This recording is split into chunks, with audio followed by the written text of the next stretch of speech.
اعوذ باللہ من الشیطان اللعین الرجیم بسم اللہ الرحمن الرحیم الحمد للہ الذی یخلق ولم یخلق ویرزق ولا یرزق ویطعم ولا یطعم ثم الصلاة والسلام علی عبدک ونبیک وصفیک ورسولک وخیرتک من الخلق ابی القاسم محمد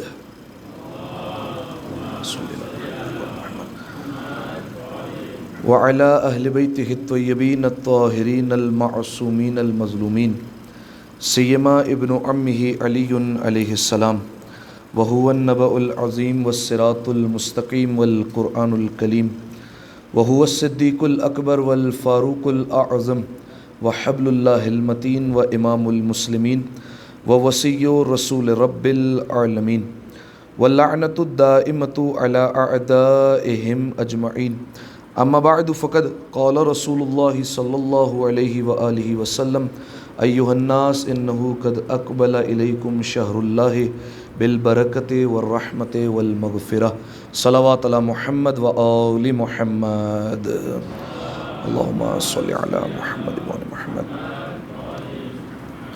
تمام تر تعریفیں اس ذات واجب الوجود کے لیے کہ جس نے ماہ شعبان المعظم میں ہمیں روز جمعہ دیکھنا نصیب فرمایا، اور تمام تر شکر بھی اسی کی بارگاہ میں کہ جس نے نماز جمعہ جیسی سعادت سے ہمیں ہمکنار فرمایا۔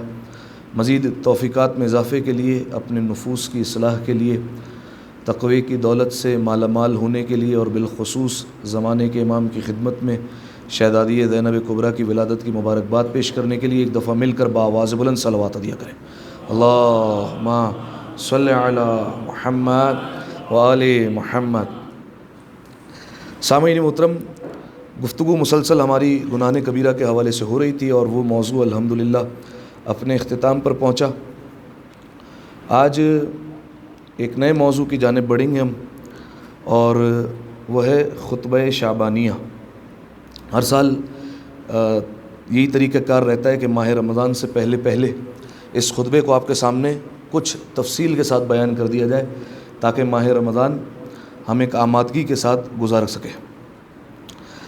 کل کی مجلس جہاں سے ابتدا کی تھی وہیں سے میں بات کا آغاز کرتا ہوں، اور وہیں سے اپنی تقریر سے استعار لیتے ہوئے گفتگو کا آغاز کرتے ہیں۔ آپ کی خدمت میں کل بیان کیا تھا میں نے کہ پروردگار عالم نے اس کائنات میں ایک نظام فضیلت کو قرار دیا ہے۔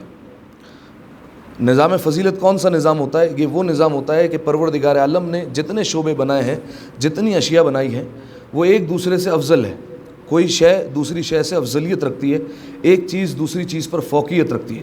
اور پھر میں نے آپ کے سامنے کچھ مثالیں دی تھیں، جو لوگ نہیں تھے وہ بھی ان مثالوں کو سن لیں۔ جیسے اس دنیا میں انسان بھرے پڑے ہوئے ہیں، لیکن کیا یہ سارے کے سارے انسان برابر ہیں؟ کیا سارے کے سارے انسان فضیلت کے اعتبار سے ہم پلہ ہیں؟ کیا ان سب کا مرتبہ ایک ہے؟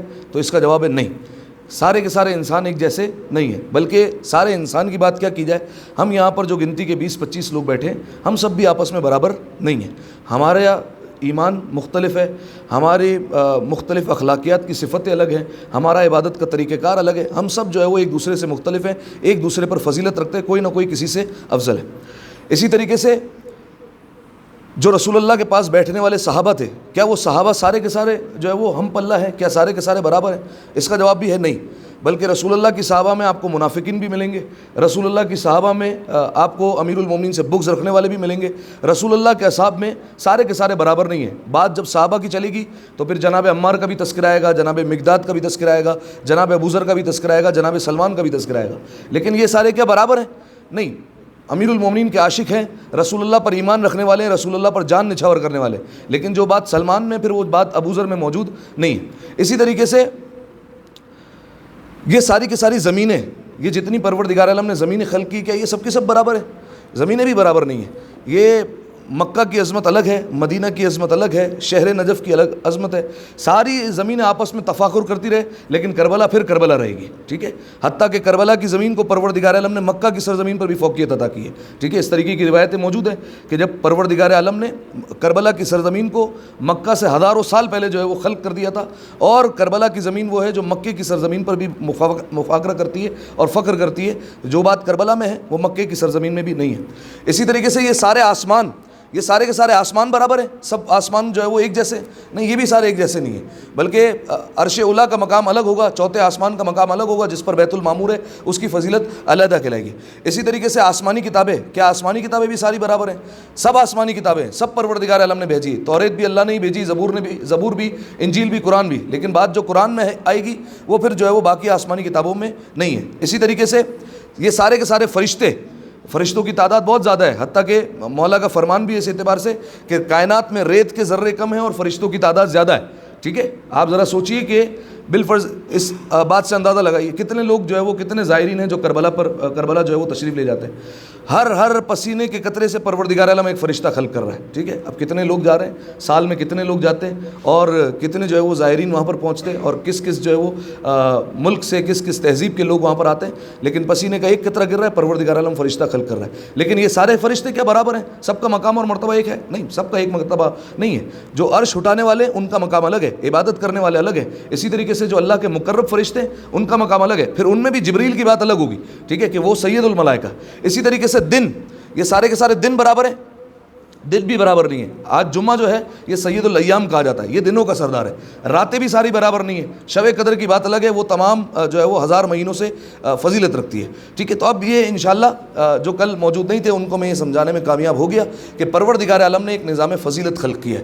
ہر شے دوسری شے پر فوقیت رکھتی ہے، ہر شے دوسری شے پر فضیلت رکھتی ہے. کوئی شے آپس میں برابر نہیں ہے. ایک ہی طبقے میں رہتے ہوئے یہ ساری چیزیں ایک جیسی نہیں ہو سکتی.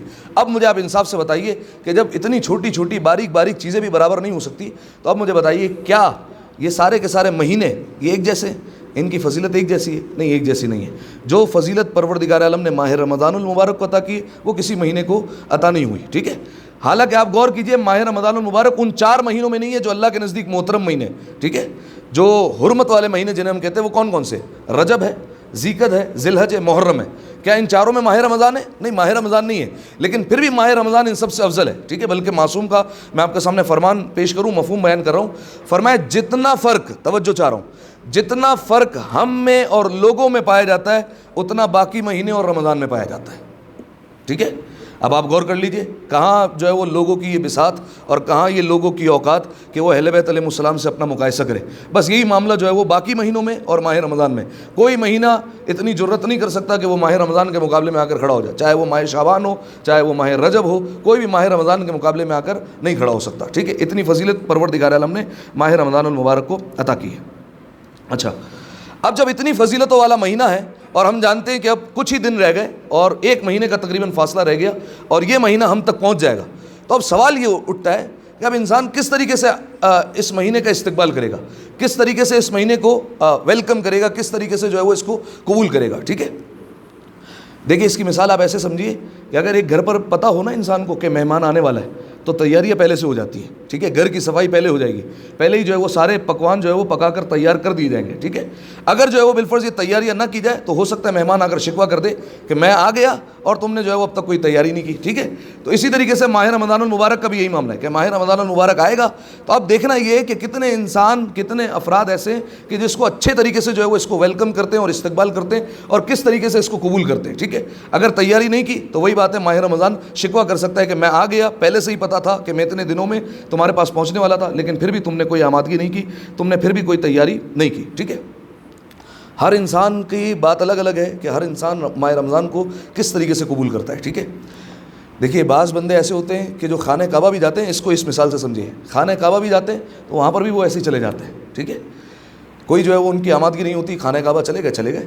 لیکن بعض انسان آپ کو ایسے نظر آئیں گے کہ جب کعبہ پہنچتے ہیں تو ان کا پہنچنے کا انداز الگ ہوتا ہے، ٹھیک ہے، وہ پاک و صاف ہو کر جاتے ہیں وہاں پر. جب خانہ کعبہ میں جب پہنچتے باہر نکلتے ہیں تو پھر وہ گناہوں سے پاک ہو کر نکلتے ہیں، ٹھیک ہے. لیکن بعض لوگ ایسے ہوتے ہیں جن کے لیے جو ہے وہ یہ خانہ کعبہ جانا ایک معمولی سی شے ہے، وہ ہو کر آ بھی جاتے ہیں. اسی طریقے سے بعض لوگوں کا ماہ رمضان میں بھی یہی طریقہ کار ہوتا ہے، باقی مہینوں کی طرح گزارتے ہیں. ماہ رمضان آ گیا، ٹھیک ہے، یہ بھی ایک مہینہ ہی ہے، صحیح ہے، اور اس مہینے کو گزاریں گے اور یہ مہینہ ایسے ہی چلا جائے گا انشاءاللہ. جیسے جیسے خطبہ شعبانیہ میں آگے بات بڑھے گی میں اس حوالے سے بھی آپ کے سامنے روایتیں رکھوں گا. اب اس بات پر جو ہے وہ دلیل کے طور پر میں آپ کے سامنے روایت پیش کرتا ہوں. چوتھے امام امام علی زین العابدین علیہ الصلوۃ والسلام، اللہم صلی علی محمد وآل.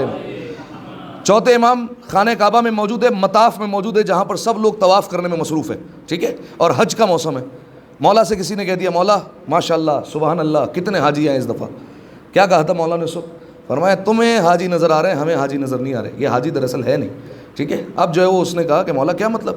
اب مولا نے جو ہے وہ اس کی آنکھوں پر ہاتھ پھیرا اور معجزے سے منظر دکھایا. اب دیکھو، اب جب اس نے دیکھنا شروع کیا تو خانہ کعبہ میں کوئی ریچھ کی شکل میں موجود ہے، کوئی بندر کی شکل میں موجود ہے، کوئی کسی حیوان کی شکل میں موجود ہے.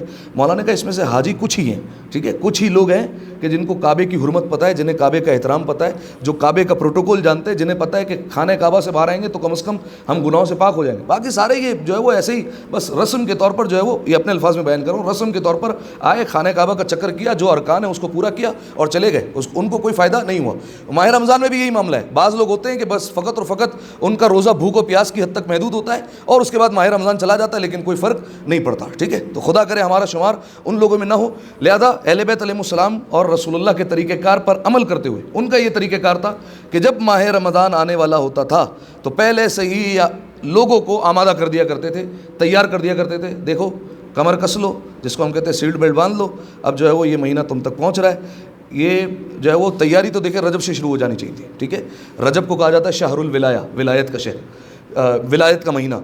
شعبان کو کہا جاتا ہے شہر النبوہ، نبوت کا مہینہ. اور رمضان کو کہا جاتا ہے شہر اللہ، اللہ کا مہینہ.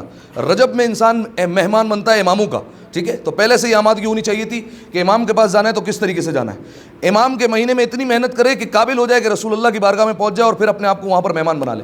اور شعبان چونکہ رسول اللہ کا مہینہ ہے، اس میں اپنے آپ کو اتنا قابل بنائے کہ اب اللہ کے مہمان بن سکے ماہ رمضان میں. تو اب رجب میں جو کوتاہیاں ہو چکی خدا ان پر جو ہے وہ درگزر فرمائے اور ان کی مغفرت فرمائے. لیکن ابھی بھی جو ہے وہ دیر نہیں گزری، ماہ رمضان ابھی بھی جو ہے وہ درپیش ہے، اس میں بھی جو ہے وہ انسان محنت کر سکتا ہے. تو اہل بیت علیہ السلام کا یہ طریقہ کار کہ پہلے سے ہی آمادہ کر دیا کرتے تھے. اب جو ہے وہ جو خطبہ آپ کے سامنے بیان کرنا ہے وہ دراصل ہے خطبہ شعبانیہ، اور یہ پورا خطبہ ماہ رمضان کی فضیلت کے اعتبار سے، ماہ رمضان کے اندر کون کون سے اعمال انجام دینے اس اعتبار سے یہ رسول اللہ نے خطبہ دیا ہے. لیکن ایک سوال یہاں پر اٹھے گا کہ جب خطبہ پورا کا پورا ماہ رمضان کے اعتبار سے تو پھر اس کو خطبہ شعبانیہ کیوں کہتے ہیں؟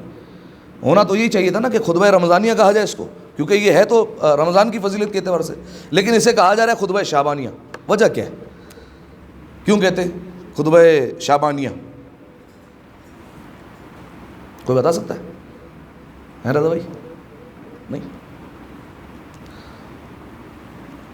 کیوں اسے خطبہ شعبانیہ کہتے ہیں؟ حالانکہ ساری بات اس میں رسول اللہ نے رمضان کی گئی، ایک مرتبہ بھی شعبان کا نام بھی نہیں آیا، لیکن پھر بھی جو ہے وہ اس کو خطبہ شعبانیہ کہتے ہیں.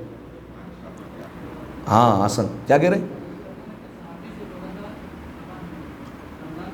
ہاں صحیح حسن. دراصل شعبان کا آخری جمعہ تھا جب رسول اللہ نے خطبہ ارشاد فرمایا، ٹھیک ہے. اب یہ روایت کس نے کی ہے؟ 8ویں امام امام علی ابن موسیٰ الرضا علیہ الصلوۃ والسلام نے. اللہم صلی علی محمد. اب 8ویں امام بیان کرتے ہیں میں نے اپنے بابا سے سنا، 7ویں امام نے کہتے ہیں میں نے اپنے بابا سے سنا، 6ٹھے امام کہتے ہیں میں نے اپنے بابا سے سنا، 5ویں امام کہتے ہیں میں نے اپنے بابا سے سنا، 4تھے امام کہتے ہیں میں نے اپنے بابا سے سنا، اور یہ سلسلہ پہنچ گیا امیر المومنین تک، ٹھیک ہے. اس میں ایک راوی بھی غیر معصوم نہیں ہے، ٹھیک ہے. اس سلسلے کو کہتے ہیں سلسلۃ الذہب، سونے کی زنجیر والا سلسلہ، ٹھیک ہے. یاد کیجئے وہ جب 8ویں امام کی سواری نیشاپور پہنچی تھی تو وہ جو اس وقت مولانا حدیث بیان فرمائی تھی وہ بھی ایسے ہی تھی، ٹھیک ہے، کہ اس میں بھی یہی سارے راوی تھے، ٹھیک ہے. تو اس کے متعلق علماء اہل سنت نے لکھا کہ اگر یہ سلسلہ اتنا پاکیزہ ہے کہ اگر کسی دیوانے کو، کسی بیمار کو یہ جو ہے وہ اگر پانی پر نام دم کر کے پلا دو، اگر وہ شفایاب ہو جائے تو حیرت کرنے کی ضرورت نہیں ہے، یہ نام ہی ایسے، ٹھیک ہے. تو اب یہ 8ویں امام نے بیان کیا اپنے بابا سے اور یہ سلسلہ چلتا ہوا پہنچا امیر المومنین تک. امیر المومنین کہتے ہیں کہ ہم مسجد میں بیٹھے ہوئے تھے اور رسول اللہ نے ماہ رمضان سے پہلے شعبان کے آخری جمعے میں یہ خطبہ ارشاد فرما دیا اور تمام صحابیوں کو مخاطب کیا اور یہ خطبہ رسول اللہ نے ارشاد فرمایا، ٹھیک ہے. اب سنیے خطبہ. ایھا الناس، اب دیکھیے الفاظ رسول اللہ کے ہیں، آپ اس طریقے سے سمجھیے کہ آپ رسول اللہ کے دور میں پہنچ گئے، ٹھیک ہے، اور رسول اللہ کے سامنے بیٹھے ہوئے اور رسول اللہ کے الفاظ آپ تک پہنچ رہے ہیں اور آپ جو ہے وہ یہ خطبہ سماعت فرما رہے ہیں، ٹھیک ہے۔ ایھا الناس انہ قد اقبل الیکم شہر اللہ بالبرکۃ والرحمۃ والمغفرہ، اے لوگو قد اقبل الیکم، آ گیا تم تک، بس پہنچ ہی گیا، آخری جمعہ شعبان کا اور بس کچھ دنوں میں رمضان ہے، آ گیا تم تک اللہ کا مہینہ، ٹھیک ہے، شہر اللہ، اللہ کا مہینہ تم تک پہنچ چکا ہے، ٹھیک ہے، مہینہ آ رہا ہے، استقبال تم کیسے کرتے ہو یہ تمہاری اپنی مرضی ہے، ٹھیک ہے، اقبل الیکم، اللہ کا مہینہ تم تک جو ہے وہ پہنچ گیا۔ اچھا دیکھیے اب یہاں پر جو ہے وہ کیا کہا، شہر اللہ، اللہ کا مہینہ، اس مہینے کے کئی نام ہیں، ٹھیک ہے، اس مہینے کے کئی نام روایتوں میں احادیث میں بیان ہوئے کہ کیا کیا نام ہے۔ ایک تو ہے شہر اللہ، اللہ کا مہینہ، اسی طریقے سے ایک نام جسے ہم پکارتے ہیں وہ ہے ماہ رمضان، ٹھیک ہے۔ رمضان کا مطلب کیا ہے، رمضان نکلا ہے، اس کے روٹ ورڈز ہیں را میم ضاد، ٹھیک ہے، یہ ہے روٹ ورڈز، اس کا مطلب ہے جلا دینا، صحیح ہے۔ اس کو کیوں کہتے ہیں ماہ رمضان، اس کی وجہ یہ ہے، فرمایا لِأَنَّهُ يُرْمِزُ الذُّنُوبَ، فرمایا یہ ماہ رمضان جب آتا ہے تو گناہوں کو جلا کر پھینک دیا کرتا ہے، ٹھیک ہے، اسی لیے اس کو کہتے ہیں ماہ رمضان۔ اور اس حوالے سے پانچویں امام کی روایت، فرمایا اسم من اسماء اللہ، فرمایا یہ رمضان اللہ کے ناموں میں سے ایک نام ہے۔ یاد رکھیے گا یہ قرآن کی جلد پر، قرآن کے ابتدا میں جو اسماء حسنہ لکھے ہوئے فقط یہ اللہ کے نام نہیں ہے، ٹھیک ہے، وہ تو فقط 99، جوشن کبیر میں خود مولانا نے صرف 1000 نام بیان کیے، ٹھیک ہے، اس کے علاوہ تو نہ جانے کتنے نام ہیں اللہ کے جو موجود ہے، ٹھیک ہے، اس پر جو ہے وہ ہمیں فقط یہ نہیں سوچنا چاہیے اتنے ہی نام ہیں، کئی تعداد جو ہے وہ موجود ہے۔ فرمایا اسم من اسماء اللہ، فرمایا یہ رمضان اللہ کے ناموں میں سے۔ آگے مولانا نے فرمایا لا تقل جاء رمضان وذهب رمضان، اب تم لوگ یہ نہیں کہا کرو رمضان آ گیا اور رمضان چلا گیا، ٹھیک ہے، ہم یہی کہتے ہیں نا، صحیح ہے۔ اب جو ہے وہ بالفرض ابھی ہم شعبان میں بات کر رہے ہیں، جیسے جیسے شعبان ختم ہونے لگے گا تو ہم کیا کہیں گے، رمضان آنے والا ہے، ٹھیک ہے، جب عید کے قریب ہو جائیں گے کہیں گے رمضان جا رہا ہے، کتنا جلدی رمضان گزر گیا پتہ ہی نہیں چلا، ابھی تو آیا تھا، ٹھیک ہے، یہ باتیں کرنا شروع کریں گے۔ مولانا نے کہا لا تقل جاء رمضان وذهب رمضان، خبردار یہ نہ کہو رمضان آ گیا رمضان چلا گیا۔ فرمایا لأنه اسم من اسماء اللہ، کیونکہ یہ اللہ کے نام میں سے ایک نام ہے، اللہ کے متعلق ہم یہ نہیں کہہ سکتے وہ آ گیا اور چلا گیا، ٹھیک ہے۔ فرمایا بل کل جاء شہر رمضان وذهب شہر رمضان، بلکہ کہو رمضان کا مہینہ آ گیا اور رمضان کا مہینہ چلا گیا، ٹھیک ہے۔ یہ اہل بیت علیہ السلام نے ایک ادب بتایا، ایک طریقہ کار بتایا، ٹھیک ہے، تو انسان کوشش کرے کہ جب بھی نام لے تو پھر ماہ رمضان جو ہے وہ ابتدا میں لگائے، اگر بالفرض عادت کے تحت اور غلطی کے تحت اگر منہ سے رمضان نکل جاتا ہے تو اس کی اصلاح کرے فوراً اور اس کو جو ہے وہ درست کرے، ٹھیک ہے۔ تو مولانا نے کہا فقط یہ رمضان نہیں پکارو، یہ اللہ کے ناموں میں سے ایک نام ہے، ٹھیک ہے۔ تو ایک نام ہو گیا شہر اللہ، اللہ کا مہینہ، ایک نام ہو گیا ماہ رمضان، ٹھیک ہے، دو ہو گئے۔ اب جو ہے وہ کئی نام ہے، میں آپ کے سامنے فقط اور فقط فہرست پڑھ دیتا ہوں۔ ایک نام ہے شہر اللہ الاعظم، اللہ کا سب سے بڑا مہینہ، شہر ضیافت اللہ، اب دیکھیے تشریح نہیں کر سکتا ہوں، فقط نام کا ترجمہ بتا رہا ہوں، شہر ضیافت اللہ، اللہ کی مہمانی کا مہینہ، ٹھیک ہے۔ شہر قراءت القرآن، قرآن کی تلاوت کا مہینہ۔ شہر الصیام، روزے رکھنے کا مہینہ۔ شہر الاسلام، اسلام کا مہینہ۔ شہر الطہور، پاک کر دینے کا مہینہ۔ شہر التمہیز، خالص کر دینے کا مہینہ۔ شہر القیام، نماز کا مہینہ۔ شہر العتق من النار، جہنم سے آزاد کر دینے کا مہینہ، ٹھیک ہے۔ آپ جانتے ہیں اس مہینے میں جیسے جیسے دن بڑھتے جاتے ہیں ویسے ویسے پروردگار عالم کی مغفرت بڑھتی جاتی ہے، اور جتنے ماہ رمضان کے آخری دن میں لوگ جہنم سے آزاد کیے جاتے ہیں اتنے کسی تاریخ میں آزاد نہیں کیے جاتے۔ شہر الصبر، صبر کا مہینہ۔ شہر المواسات، صبر کا مہینہ سمجھ گئے نا، ٹھیک ہے، بھوک لگے گی، پیاس لگے گی، ٹھیک ہے، صبر کرنا پڑے گا، اس کے ذریعے سے دوسرا صبر آئے گا، ٹھیک ہے، غصے پر قابو آئے گا۔ شہر الصبر، صبر کا مہینہ۔ شہر المواسات، ہمدردی کا مہینہ، ٹھیک ہے، فقط آپ کا مہینہ ہے، دوسرے لوگوں پر ہمدردی بھی کرنی ہے، ٹھیک ہے۔ شہر البرکہ، برکت کا مہینہ۔ شہر المغفرہ، شہر الرحمہ، بخشش کا مہینہ، رحمت کا مہینہ۔ شہر التوبہ، توبہ کا مہینہ۔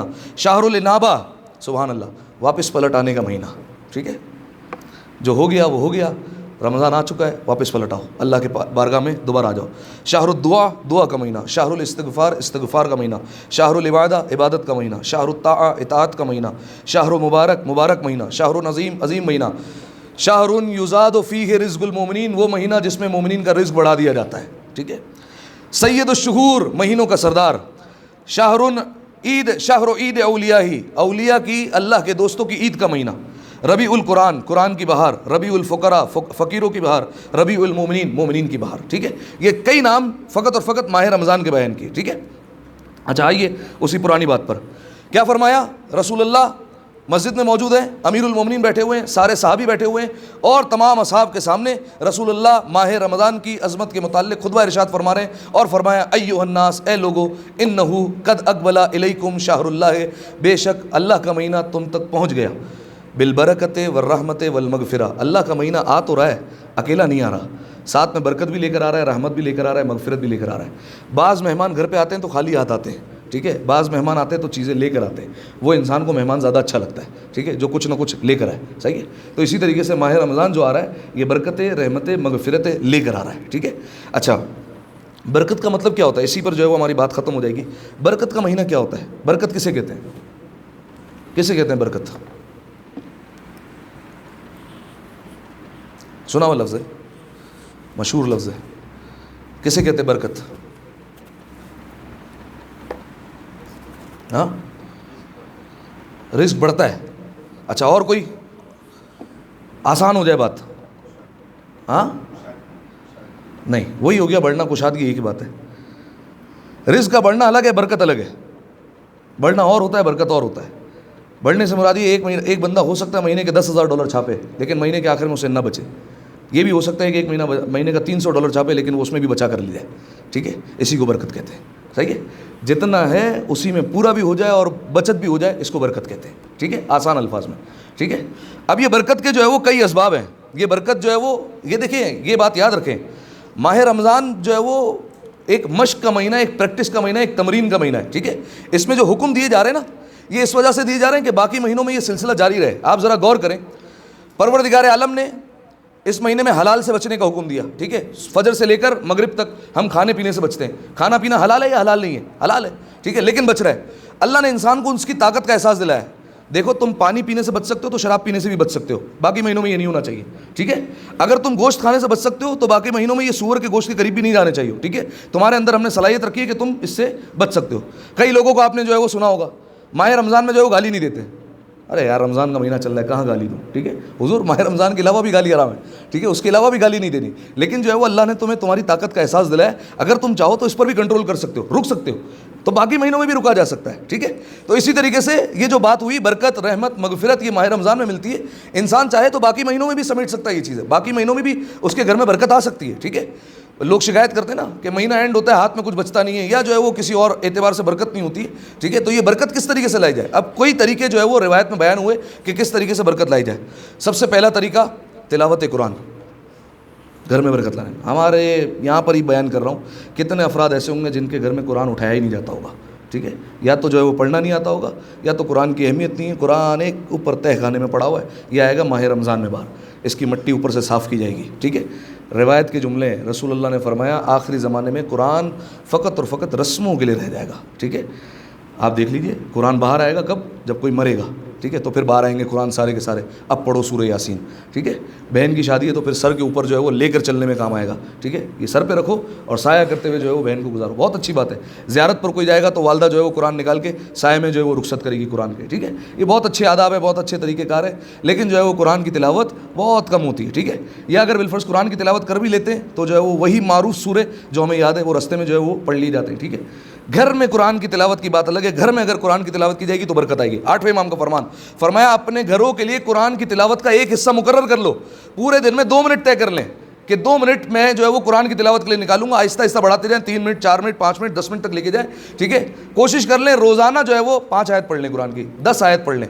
پہلے ہی آپ کے سامنے روایت پڑھ چکا ہوں, جو قرآن کی روزانہ 10 آیت بھی نہیں پڑھتا اس کا نام غافلوں میں لکھ دیا جاتا ہے, ٹھیک ہے. اللہ یہ لکھ دیتا ہے یہ بندہ غافل ہے, اسے میری فکر ہی نہیں ہے, یہ مجھے یاد ہی نہیں رکھتا, ہٹا دو, اس کا نام جو ہے وہ ہمارے بندوں میں سے نکال کر غفلت والے بندوں میں سے لکھ دو, ٹھیک ہے. کوشش کریں روزانہ 10 آیتیں قرآن کی گھر میں ہو جائے, ٹھیک ہے. تو کیا ہی کہنے, ٹھیک ہے. اگر ترجمے کے ساتھ ہو جائے نور اللہ نور, ٹھیک ہے, اس کی تفسیر بھی ساتھ ہو جائے, کیا ہی کہنے, سبحان اللہ, ٹھیک ہے. تو اب جو ہے وہ امام نے فرمایا اپنے گھروں کے لیے قرآن کی تلاوت کا ایک حصہ مقرر کرو. جو بھی گھر میں تلاوت قرآن کرے تو اس گھر میں رہنے والوں کا کام آسان ہو جاتا ہے, ٹھیک ہے. جو بھی گھر میں رہتے ہیں ان کے سارے کام آسان ہو جائیں گے اور اس گھر میں برکت آ جاتی ہے, ٹھیک ہے. تو اگر قرآن کی تلاوت کی جائے, گھر میں قرآن اٹھا لیا جائے تو گھر میں برکت کا نزول ہو جاتا ہے, ٹھیک ہے. تو اس پر توجہ دینے کی ضرورت ہے. فقط اور فقط ماہ رمضان میں 7:30 بجے سموسے پکوڑے کھانے کے بعد ٹیبلوں پہ بیٹھ کے قرآن پڑھنا جو ہے وہ یہ قرآن خوانی نہیں کہلاتا حضور. قرآن پڑھنا جو ہے وہ پورے سال پڑھنا ہے, ٹھیک ہے. قرآن پڑھنا ہے تو ساری جو ہے وہ دنوں میں خیال رکھنا ہے, ہر مہینے میں اس کا جو ہے وہ پاس رکھنا ہے. یہ جو ہے وہ باقی مہینوں میں بھی اللہ کی کتاب رہتی ہے. قرآن ہے کیا؟ قرآن اہل بیت علیہ السلام کی تعریف ہے یا اہل بیت کے دشمنوں پر تبرہ ہے. ٹھیک ہے, اہل بیت علیہ السلام کی یا تو ولایت کا اظہار ہے یا تو ان کے دشمنوں سے تبرہ ہے. اگر وہ بھی جو ہے وہ اس میں بھی کوئی رغبت نہیں کرتا تو پھر اس میں حیرت ہے. ٹھیک ہے, تو ایک سبب ہو گیا گھر میں برکت لانے کا, وہ ہے تلاوت قرآن. دوسرا سلام کرنا. ٹھیک ہے, عموماً ایسا ہوتا ہے کہ گھر میں بالفرض بڑا داخل ہوتا ہے تو چھوٹے اگر سلام کرتے ہیں. ٹھیک ہے, روایت کے جملے جو گھر میں داخل ہو وہ سلام کرے. ٹھیک ہے, اگر ابا جان داخل ہو رہے ہیں تو ابا جان پہلے سلام کریں گے. ٹھیک ہے, اگر جو ہے وہ بالفرض کوئی بزرگ جو ہے وہ گھر میں داخل ہو رہا ہے تو پہلے وہ سلام کرے. ٹھیک ہے, بعد میں یہ شکوے شکایت کہ وہ چھوٹا ہو کر ہمیں سلام نہیں کر رہا, حضور آپ اپنا بڑکپن دکھائیں اور آپ سلام پہلے کریں. ٹھیک ہے, تو جو ہے وہ سلام کرنا یہ جو ہے وہ گھر میں برکت لے کر آتا ہے. فرمایا اذا دخل احدکم بیتہ فلیسلم, رسول اللہ نے فرمایا جب کوئی تم میں سے گھر میں داخل ہو سلام کرنا چاہیے اسے. فإنہ ينزل البرکۃ وتونس الملائکہ, فرمایا یہ گھر میں برکت بھی لے کر آتا ہے اور ملائکہ کو مانوس کر دیتا ہے. ملائکہ اس گھر سے مانوس ہو جاتے ہیں, اس گھر میں آتے جاتے رہتے ہیں, ان کا آنا جانا لگا رہتا ہے اس گھر میں, ملائکہ جو ہے وہ اس گھر سے مانوس ہو جاتے ہیں. ٹھیک ہے, اچھا اب ایک سوال ہے میرا, اگر بالفرض سارے گھر والے باہر گئے ہوئے اور گھر پر آئے اور تالا کھلا, اب انٹر ہوئے, اب سلام کرنا ہے نہیں کرنا؟ حدیث ہے سلام کرو, اپنے آپ کو سلام کرو. ٹھیک ہے, اہل بیت علیہ السلام کو سلام کرو, السلام علیکم یا رسول اللہ کہہ دو, السلام علی الحسین کہہ لو, وعلی علی ابن الحسین وعلی اولاد الحسین وعلی اصحاب الحسین. اس طریقے سے جو ہے وہ سلام کرو, اپنے اوپر سلام کرو, السلام علیکم مجھ پر سلام ہو. ٹھیک ہے, تو اس طریقے سے جو ہے وہ یہ بھی حکم ہے کہ روایت میں جو ہے وہ انسان سلام کرے. ایک آخری بات بیان کرتا ہوں برکت کے اعتبار سے. فرمایا ہر کام کا آغاز بسم اللہ سے کیا کرو. جب ہر کام کا آغاز بسم اللہ سے ہوگا تو فرمایا وہ کام انجام تک بھی پہنچے گا. بعض لوگ کہتے ہیں ہمارا کام پورے نہیں ہوتے. ٹھیک ہے, چاہے کسی بھی اعتبار سے, کاروبار میں ہو کہیں پر بھی ہو, کام کا آغاز بسم اللہ سے کرو, کام اینڈ تک بھی پہنچے گا اور اچھا بھی ہوگا. ٹھیک ہے, بسم اللہ کی اتنی برکت ہے. بلکہ جو ہے وہ میں آپ کے سامنے بیان بھی کروں, ہم جو ہے وہ اس کو بہت ہلکا لیتے ہیں. ہم تو کھانا کھاتے وقت بھی بسم اللہ بھول جاتے ہیں. ٹھیک ہے, کھانے کے آخر میں یاد آتا ہے وہ بسم اللہ بھول گئے ہم. ٹھیک ہے, حالانکہ جو ہے وہ ابتدا میں بسم اللہ پڑھنا ہے. اس کا بھی ایک نسخہ دے دیتا ہوں, اگر درمیان میں کبھی کھانے میں یاد آ جائے نا کہ بسم اللہ نہیں پڑھا تو اس کے حوالے سے بھی رسول اللہ کی حدیث ہے. فرمایا کہہ دو بسم اللہ علی اولہ و آخرہ. ٹھیک ہے, کیا مطلب وہ جو ابتدا میں بسم اللہ پڑھنا بھول گیا ہوں تو میں اللہ کا نام لیتا ہوں اس کے اول پر بھی اور اس کے آخر پر بھی. ٹھیک ہے, اس طریقے سے ایک جملہ کہہ دیں, بسم اللہ علی اولہ و آخرہ, یہ جملہ کہہ دیں. یہ جو ہے وہ دیکھ رہے ہیں آپ اسلام نے کس طریقے سے جو ہے وہ انسان کو نسخے دیے ہوئے. ٹھیک ہے, کہ جو ہے وہ کسی طریقے سے کہہ لو, کیونکہ روایت کے جملے اگر انسان کھانے پر بسم اللہ نہیں پڑھے تو وہ شیطان ساتھ میں شریک ہو جاتا ہے. ٹھیک ہے, وہ جو بزرگ اعلیٰ ہیں وہ آ کر بیٹھ جاتے ہیں کھانے میں اور وہ جو ہے وہ ساتھ میں آ کر کھاتے رہتے ہیں کھانا. ٹھیک ہے, اور بلکہ جو ہے وہ روایت یہاں تک کہتی ہے وہ حضور جو ہے وہ انگلیاں چاٹنے لگ جاتے ہیں. ٹھیک ہے, اور انسان کی جو ہے وہ انگلیوں کو چاٹتے رہتے ہیں. تو اب جو ہے وہ اگر بسم اللہ پڑھ لیا جائے تو یہ حضرت جو ہے وہ دور رہیں گے. ٹھیک ہے, ہم جو ہے وہ اس کی اہمیت نہیں سمجھتے, حالانکہ اس سے بڑے بڑے جو ہے وہ کام ہو جایا کرتے ہیں. روایت کے جملے, جنگ جمل, ایک شخص جو ہے وہ مولا کی طرف سے لڑنے کے لیے گیا اور سامنے جب مقابل لشکر میں گیا واپس آیا تو اس کا ہاتھ جو ہے وہ ٹوٹ گیا. وہ مولا کے سامنے آیا اور مولا کو کہا کہ مولا میرا ہاتھ جو ہے وہ یہ ٹوٹ گیا. ٹھیک ہے, اور بلکہ جو ہے وہ بعض روایتوں کے مطابق یا بعض علماء کے مطابق اس کا ہاتھ کٹ گیا. ٹھیک ہے, تو وہ ہاتھ اٹھا کر جو ہے وہ مولا کے پاس آیا اور کہا کہ یہ میرا ہاتھ جو ہے وہ قطع کر دیا گیا, کاٹ دیا گیا. تو مولا نے کہا اچھا. مولا نے اس کا ہاتھ لیا اور ہاتھ پہ جو ہے وہ رکھا اور مولا نے جو ہے وہ اس پہ ہاتھ پھیرا اور کچھ پڑھا. جب مولا نے کچھ پڑھا تو وہ ہاتھ جڑ گیا. جیسے ہی ہاتھ جوڑا تو جو ہے وہ شخص جانے لگا اور جاتے جاتے اس نے مولا سے سوال کیا, مولا پڑھا کیا تھا؟ تو مولا نے کہا بسم اللہ الرحمن الرحیم پڑھا تھا. تو فوراً جو ہے وہ کہنے لگا بس بسم اللہ پڑھا تھا. ادھر اس نے کہا بس بسم اللہ, ہاتھ دوبارہ کٹ کے گر گیا. ٹھیک ہے, اور دوبارہ مولا نے کہا اب نہیں جوڑے گا کیونکہ اب تیرے دل میں بسم اللہ کے حوالے سے وہ اہمیت نہیں رہی. اگر تو مجھ سے نہ پوچھتا یہ ہاتھ جوڑا رہتا. ٹھیک ہے, تو ہمارے جو ہے وہ بڑے بڑے علماء گزرے ہیں, آپ ان کے زندگی میں پاس دیکھیے بسم اللہ الرحمن الرحیم کا. بلکہ چلیں ایک جو ہے وہ یہاں پر بات یاد آ رہی ہے تو آپ کے سامنے رکھ بھی دوں. شیخ مرتضیٰ انصاری, نام سنا ہوا ہے آپ نے, ان کا لقب ہے خاتم الفقہا. جیسے ہمارے رسول کا لقب ہے خاتم النبیین کہ یہاں پر ان پر نبوت ختم ہو جاتی ہے, بس ان سے آگے نہیں جائیں گی. زمانے کے امام کا لقب ہے خاتم الائمہ, بس امامت اس سے آگے نہیں چلے گی. خاتم الفقہا. ٹھیک ہے, شیخ مرتضیٰ انصاری پر ساری فقاہت آگے ختم ہو گئی بس. ٹھیک ہے, اب اس سے بڑا کون آئے گا؟ خاتم الفقہا لقب شیخ مرتضیٰ انصاری کا. وہ جو ہے وہ ان کے درس میں ایک جو ہے وہ طالب علم آیا کرتا تھا اور وہ کند ذہن تھا. ٹھیک ہے, اور اتنا جو ہے وہ پڑھنا نہیں جانتا تھا, لیکن وہ درس میں آ کر بیٹھتا تھا. درس سے خارج ہو رہا ہے اس میں وہ طالب علم آ کر بیٹھ رہا ہے. اب دوسرے طالب علم جو ہے وہ جب اس کو دیکھتے ہیں تو اس کا جو ہے وہ مذاق اڑاتے ہیں یا اسے کمتر سمجھتے ہیں اپنے سے، تو اس کو بڑا جو ہے وہ دل پہ لگتی ہے یہ بات کہ سب سوال پوچھتے ہیں، میں سوال نہیں پوچھ سکتا ہوں، میں شیخ مرتضیٰ انصاری پر جو ہے وہ کوئی سوال کیوں نہیں کرتا۔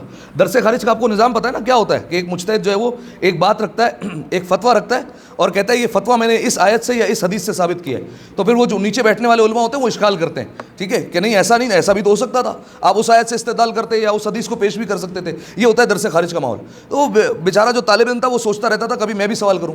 تو ایک دن جو ہے وہ اس کا طالب علموں نے مذاق اڑایا ہوگا تو وہ روتے روتے امیر المومنین کی بارگاہ میں چلا گیا۔ آج بھی جائیے نجف میں جو طالب علم رہتے ہیں وہ کہتے ہیں علی ہمارا شفیق بابا ہے، ٹھیک ہے، اگر ان کو کوئی پریشانی ہوتی ہے نا وہ جا کر کسی جو ہے وہ مجتہد کے دفتر پہ کھڑے نہیں ہوتے، وہ جاتے ہیں مولا کے روضے پر اور وہاں جا کر بیٹھ جاتے ہیں اور کہتے ہیں یہ ہمارا شفیق بابا ہے، یہ مسئلے حل کروائے گا۔ آپ جا کر دیکھیے اگر وہ کربلا بھی جاتے ہیں نجف کے طلاب، ٹھیک ہے، تو وہ کہتے ہیں بس جلدی نکلو وہیں جانا ہے واپس۔ 8ویں امام کی زیارت پر بھی جائیں گے وہ کہیں گے بس دل نہیں لگ رہا، ٹھیک ہے، بس زیارت ہو گئی مولا کی، مولا کو سلام کرنے کے لیے آتے جانا وہیں پر ہے، پلٹ کر وہیں پر جائیں گے، اپنے بابا کی خدمت میں جانا ہے۔ تو ان کے یہ الفاظ ہوتے ہیں نجف کے طلاب کے، جتنی چھوٹی سے چھوٹی پریشانی بھی ہوتی ہے نا آپ ان کو آ کے دیکھیں گے وہ حرم میں بیٹھ جائیں گے، چاہے وہ آپ کو دینی مسائل حل کرنے ہوں یا جو ہے وہ چھوٹے سے چھوٹے مسئلے وہیں آ کر بیٹھ جائیں گے، ٹھیک ہے۔ تو اب جو ہے وہ چلا گیا مولا کی بارگاہ میں اور مولا سے جو ہے وہ اس نے گڑ گڑا کر کہا کہ لوگ میرا مذاق اڑاتے ہیں، میں بھی سمجھنا چاہتا ہوں یہ چیزیں۔ سو گیا، آنکھ لگی تو مولا ہے، مولا نے کہا کیا بات ہے، کہا کہ یہ مسئلہ ہے، میں بھی چاہتا ہوں کہ میں درس سمجھوں، میری سمجھ میں یہ چیزیں کیوں نہیں آتی۔ مولا نے کہا میں بسم اللہ الرحمن الرحیم پڑھ دیا، ایک تو بسم اللہ، اوپر سے پڑھنے والا بھی علی امیر المومنین، ٹھیک ہے۔ جب پڑھا تو اثر ایسا ہوا اگلے دن جب درس میں پہنچا تو سوالوں کی بھر مار شیخ مرتضیٰ انصاری پر، سارے طالب علم جتنا 1000 2000 3000 کا مجمع ہے سب حیران، اس کو ہو کیا گیا، جو کل تک جس سے سوال کرنا نہیں آتا تھا، بولنا نہیں آتا تھا، آج وہ شیخ مرتضیٰ انصاری پر ایسے ایسے اعتراض کر رہا ہے جو ہم بھی نہیں سوچ سکتے، اس طریقے سے اعتراض کر رہا ہے، اتنے بڑے بڑے اعتراض کر رہا ہے، ٹھیک ہے، اور شیخ مرتضیٰ انصاری ایک ایک کر کے جواب دے رہے ہیں، صحیح ہے۔ جب درس ختم ہوا تو شیخ مرتضیٰ انصاری نے اسے اشارہ کر کے بولا ادھر آؤ، اور اس کے بعد کہا کہ بہت اچھی بات ہے تمہیں درس سمجھ میں آ گیا، لیکن جس نے تمہارے کان میں بسم اللہ پڑھی تھی اس نے میرے کان میں الحمد پڑھی ہے پوری۔ ایک دفعہ صلوات عطیہ کریں مل کر بآواز بلند، اللہم صلی علی محمد۔ مولا کے فضائل پر تو ایک بآواز بلند جاندار صلوات عطیہ کریں بھائی، اللہم صلی علی محمد وآلہ۔ تو جس نے تمہارے کان میں فقط اور فقط بسم اللہ پڑھی تھی وہ میرے کان میں الحمد پڑھ چکا ہے، ٹھیک ہے۔ تو تمہارا معیار اور ہے، ہمارا معیار اور ہے، ٹھیک ہے۔ تو رسول اللہ نے آخری بات رسول اللہ نے فرمایا یہ مہینہ تمہاری طرف آ رہا ہے، برکتیں لے کر آ رہا ہے، رحمتیں لے کر آ رہا ہے، مغفرتیں لے کر آ رہا ہے۔ فرمایا کہ شہر ہوا عند اللہ، بھائی یہ تو دھماکے ہو رہے ہیں یار، یہ شہر ہوا عند اللہ، یہ نماز میں اگر میں کچھ بھول جاؤں تو میرے قصور نہیں ہے بھائی۔ شہر ہوا عند اللہ افضل الشہور، فرمایا یہ مہینہ اللہ کے یہاں افضل مہینوں میں سے ایک ہے۔ وایامہ افضل الایام، فرمایا اس کے دن تمام تر دنوں سے افضل ہے۔ ولیالیہ افضل اللیالی، اس کی راتیں تمام راتوں سے افضل ہیں۔ وساعاتہ افضل الساعات، اس کے لمحے لمحے ایک ایک سیکنڈ ایک ایک پل تمام تر سیکنڈ سے، تمام تر لمحوں سے، تمام تر پلوں سے افضل ہے اس کا ایک ایک سیکنڈ، ٹھیک ہے۔ بات یہاں روکتے ہیں خطبہ شعبانیہ کی، اس کے بعد انشاءاللہ جو ہے وہ پھر آپ کی خدمت میں جو ہے وہ اس خطبے کو آگے بڑھایا جائے گا۔ تمام دعاؤں کی قبولیت کے لیے ایک دفعہ مل کر بآواز بلند صلوات پڑھ دیں، اللہم صلی علی محمد۔ اعوذ باللہ من الشیطان اللعین الرجیم، بسم اللہ الرحمن الرحیم۔ انا اعطیناک الکوثر فصل لربک وانحر ان شانئک هو الابتر، مل کر 3 دفعہ بآواز بلند صلوات پڑھ دیں، اللہم صلی علی محمد وآل محمد، اللہم صلی علی محمد وآل محمد، اللہم صلی علی محمد وآل محمد۔ اعوذ باللہ من الشیطان اللعین الرجیم، بسم اللہ الرحمن الرحیم۔ الحمد للہ رب العالمین، والصلاة والسلام علی محمد النبی الرحمہ سید المرسلین، وعلی علی ابن ابی طالب سید الوصیین، وفاطمة الزہراء سیدۃ النساء العالمین، والحسن والحسین وعلی ابن الحسین، ومحمد ابن علی وجعفر ابن محمد وموسى ابن جعفر وعلی ابن موسى ومحمد ابن علی وعلی ابن محمد، والحسن ابن علی والحجة ابن الحسن، صلوات اللہ علیہم ائمة وسادة وقعدة، بهم تولوا ومن اعدائهم متبرا، اللهم انی رضیت بهم ائمة فرضنی لهم انك على كل شيء قدیر برحمتك یا ارحم الراحمین۔ اللهم صل علی